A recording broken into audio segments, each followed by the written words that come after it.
Hi, my name is Lindsay Pine. I'm the Assistant Youth Director at Calvary Church, and I just want to talk about TikTok today. I've had some parents and as well as just other people, guardians of teenagers, or as well as just, I don't know, random people ask me a little bit about TikTok. Or I've just seen that they have no idea what it is. So I just want to explain what TikTok is. It's the newest app if you haven't heard of it. It's the newest social media app. I mean, I know there's other apps, there's other social media stuff that I probably don't even know about, but I know TikTok is like number one right now. So I just want to talk about it. We're gonna be talking about I have 3 points that I want to make with it. I want to talk about how the app works, what's on the videos, mostly the app is just videos, and how we can approach TikTok. So let's get right into it.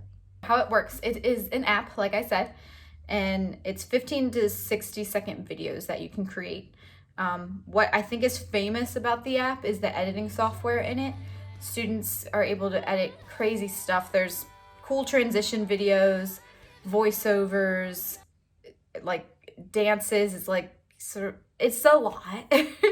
So the biggest thing is the editing software. You can put text over it, filters, transitions. Like I said, that's very big. When I say transitions, it's sort of like, I don't know, like if someone were to fall down, suddenly they're in a different place, that kind of thing. Just really cool videos that capture your attention for 15 to 60 seconds.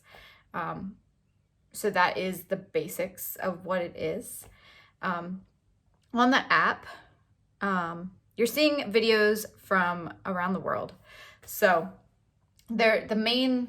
if you are familiar with social media, you have Instagram, Facebook, you have a feed, like a page feed that you can like scroll.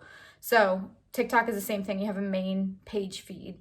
This main page feed is called FYP, for your page. Yeah, for your page.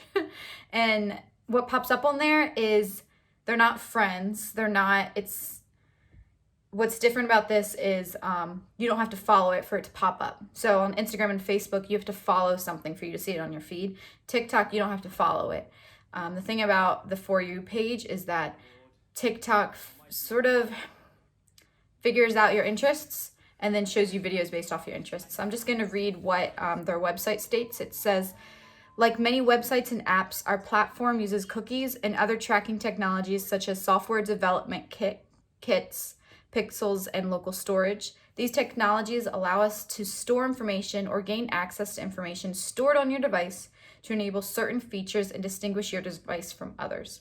So I think that's maybe one of the biggest things about TikTok compared to other social medias is that, for instance, if I'm a big coffee fanatic and I'm researching coffee all the time on just my web browser, on my app, on my phone, or things like that, my phone picks up on that kind of stuff, the cookies, like all that kind of stuff, and TikTok figures it out. And on my For You page, I will see coffee. If I'm researching something that day on my web browser, most likely on my For You page, a video will pop up related to what I was searching. So I think that's the biggest thing. It really tailors to you specifically, which is nice and not nice, as you can imagine.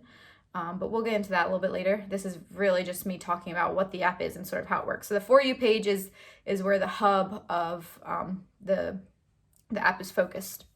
I just want to quickly share my experience in the app. I joined the app in November, something like that.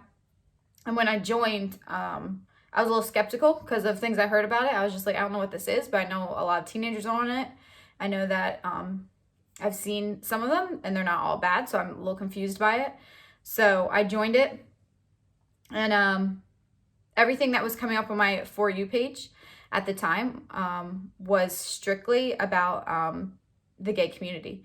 I believe it was because I was researching it on my phone, just the gay community, and from a Christian standpoint. I remember I was researching a lot of just information at that point.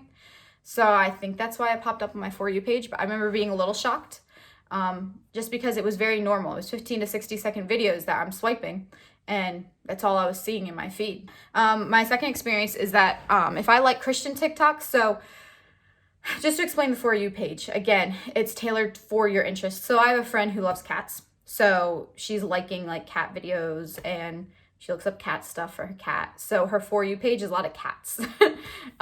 So my page can vary. Right now, I think I see a lot of cleaning videos because I like looking up cleaning hacks. So like I get videos on just people showing me how to clean, like hacks that they've learned cleaning. But I also have some Christian TikToks, and it really depends on what you like and what you look like, or what you look at. Really tailors what comes up on your For You page. What I feel like I've noticed is that even if I like Christian TikToks, I can still get inappropriate content. It can still pop up. And I think what's interesting about that is it pops up so fast. It's a 15-second video. Sometimes it's 60 seconds, but if it's a 15-second video, it takes my brain like 5 seconds to register what's going on before I realize it's inappropriate, and then I swipe. I've already seen a third of the video. It's only 15 seconds. So I think that's interesting. That's just a thought that I had when I was on it. What you like, if you like a certain video, that affects what comes up on your For You page. So if I'm liking a video, I've liked a few videos about, I follow this one girl who, she was in the gay community, and she learned about Jesus, and she's come out of that gay community, and that's what her TikToks are about. She's just talking about how she's found Jesus, the process that she went through. She's answering people's questions, things like that. And so just because I like those videos and I follow that doesn't mean that I won't see pro-gay videos. Like in the opposite, I will still get videos that pop up that are in the opposite contradiction of that, people saying that they are pro-gay. So the second thing I wanted to talk about was what's on the videos. So I sort of talked about how the app works, like the For You page, sort of talked about that a little bit. So the videos, there's so many different types of videos. I think some people think it's just dancing, but there's so many things. 3 of them I want to talk about are hacks. So you see like these video hacks. That's something I see a lot, at least. So it's people talking about, you might have heard it for COVID, for instance. People were saying if you burnt an orange, and I think it was if you burnt an orange on a stove and then you did something with it, you would get your smell and taste back if you lost it from COVID.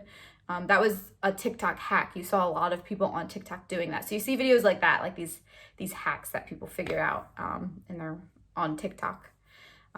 You see a lot of dancing videos. We'll come back to that in a second. And then voiceovers. So when you make the videos, you can use sounds.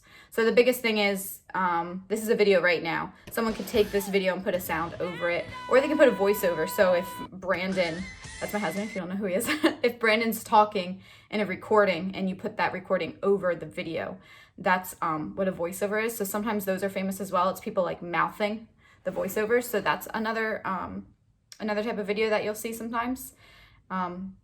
The dancing ones, those are very trendy. I think that's what people think is most popular. I think it is, but there's also many other popular videos. But we'll talk about the dancing for a second because it's very trendy. And the other thing about the dancing videos is they're always changing. As soon as you think you know what's trending, there's a new one, and that one's old now. It's very interesting seeing just the change of how quickly things change, the trends. Some of the dancing videos are, you see so many different types. If you follow me and Brandon on social media at all, Facebook or Instagram, you'll see that we actually did a dancing video. It's completely appropriate. Nothing is wrong with the dance. It's this cute little dance that couples can do. Again, it's like 15 seconds long. So there's dances like that. But then there's other dances that I've seen that I'm like, oh, this is a cute dance, man, Brandon can do it. And then all of a sudden, like this little moment where it's like, yeah, that's a little inadvertently inappropriate. It's not like outright inappropriate, but it's just sort of like, I would feel uncomfortable doing that, so I'm not going to do that. And I always think it's interesting because it's very normal. You see like just students doing it or people doing it on TikTok all the time. I have seen students do the TikToks, and when there's like those inappropriate moments, they sort of don't do that part.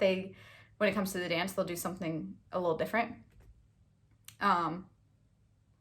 Yeah, so that's that. The other thing is sometimes the songs that they're dancing to is inappropriate and the students don't even know it. Because the dancing, they take like 15 seconds of the best part of the song where like a beat drops. So like there's this cool like beat to dance to.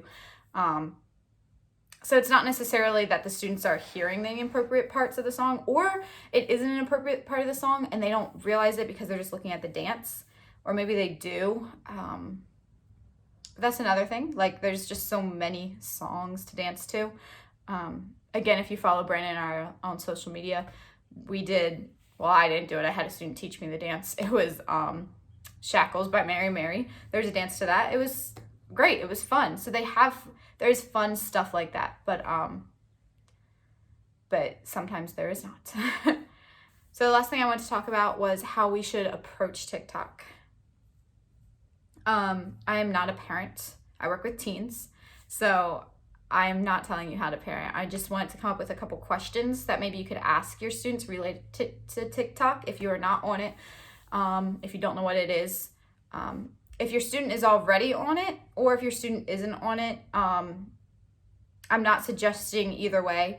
I'm just coming up with questions as far as if your student wants to be on it and you're not really sure how to go about it, or if your student is already on TikTok and you're sort of like, hey, what are you watching?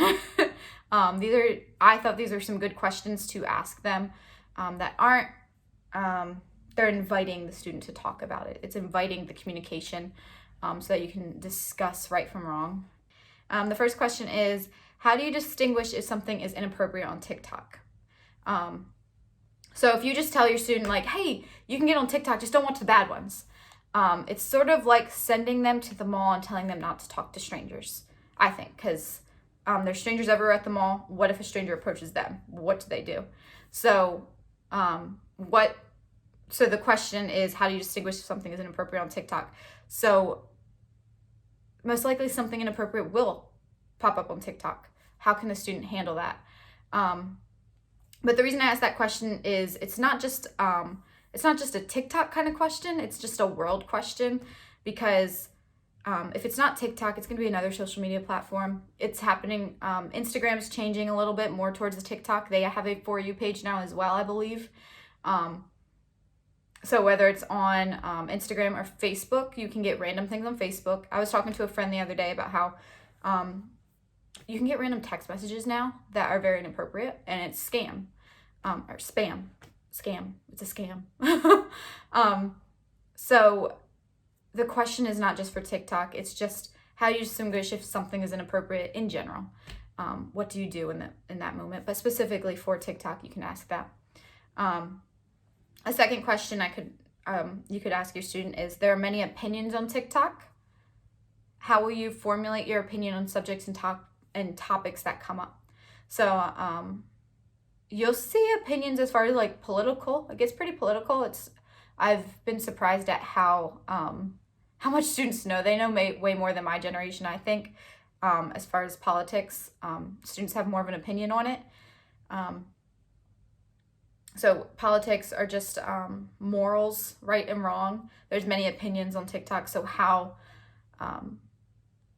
just inviting a student to think of how to formulate their own opinion when they hear all these opinions. And again, that's going to come in many forms, not just TikTok. The third question, how do you know if something that someone says is true on TikTok? Again, these are 15-second videos, so I wish I had a statistic, but in a span of 15 minutes, if you're on TikTok, 15 minutes doesn't seem like a lot. But if you're watching a 15-second video for 15 minutes long, I don't know how many videos that is. That's a lot of videos.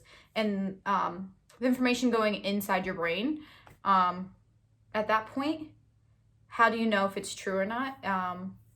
So if you start seeing videos that are talking about, I don't know, just a topic that isn't true, can the student say, hey, that one wasn't true? It's sort of like quick though, because the videos are 15 seconds. So it's just a great conversation starter. How are you going to find out if it's true or not? Are you just going to trust what's being said? Are you going to stop and think about it? Like, just, see where they're at with it. The last question is, if you came across something that's confusing, something that someone said, what will you do? So what if someone says something that is against Christianity, something that is against what we believe? What if it's something that's a morally gray line? What are they going to do about that? But I feel like there's another way you could ask that question too. the point is like inviting them to know like, hey, I'm here to talk to you about it. Like as a parent, having that open communication with your student, I think is really important. So that's all I have to say about TikTok. I hope this helps explain a little bit about what it is. In no ways am I encouraging it for your student to get, and I'm also saying for them not to be on it. You as a parent have to decide that for yourself. I just want to give information on it so that you're not in the dark about what it is. And even just ask your student, like, hey, like what is it? Like, what do you like about it? What kind of TikToks do you watch? If they're already on it. I think it's a great way to stay in communication with them. Yeah, I hope this was helpful. If you have any questions, or if there's another social media platform that you're wondering about that maybe we can help answer questions about, let us know. I know there's a few others that I don't know about. I know about Instagram and Facebook. I know some names of other ones, but I'm sure I could get someone to help explain what it is if your student is a part of another app program. So yeah, hope you guys have a great day. Thanks.